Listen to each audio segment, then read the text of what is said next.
இந்த கதையோட ஸ்டார்டிங்ல 2 சின்ன பசங்க ஃபுட்பால் ஆடிட்டு இருக்காங்க. அதுல ஒருத்தன் அந்த பாலை காட்டுக்குள்ள போட அந்த பாலை தேடிட்டு ஒருத்தன் போயிட்டான். அந்த பாலை நம்ம நாளைக்கு தெரியலண்ணா, இப்ப தேடி நான் ஈட்டிடும், அப்பாவை இருட்டுக்குள்ள வீட்டுக்கு வரணும்னு சொல்லியிருக்காரு அப்படின்னு அவன் தேவையோட சொல்லி அவன் கேட்காம உள்ள போயிட்டான்.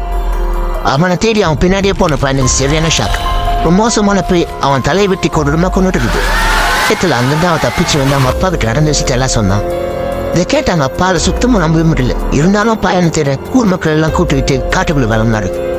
உள்ள போனா அவங்க அந்த பையன் கொடூரமா கொல்லப்பட்டு பிணமா இடத்தை பார்த்து ஆடி போயிட்டாங்க. உங்க அப்பாவும் ஊர் மக்களும் அந்த பையனுக்கு செய்ய வேண்டிய இறுதி சடங்கெல்லாம் ஆயுதகிட்ட செஞ்சு முடிச்சுட்டாங்க. இதுக்கப்புறம் ஊர் மக்கள் எல்லாரும் பொதுக்கூட்டம் கூட்டி எப்படி அந்த பையன் இறந்துருப்பான், யார் அவனுக்கு ஒன்று மகன் பத்தி பேச ஆரம்பிச்சாங்க. திடீர்னு அந்த கூட்டத்துலேருந்து ஒரு அம்மா எழுந்து அதை செஞ்சது கண்டிப்பா அந்த முனிமா தான் இருக்குன்னு சொல்றாங்க. இந்த முனிமா யாருன்னு மற்றவங்க எல்லாம் கேட்க 40 வருஷத்துக்கு முன்னாடி நடந்த ஒரு பெரிய கதையா சொல்ல ஆரம்பிக்கிறாங்க.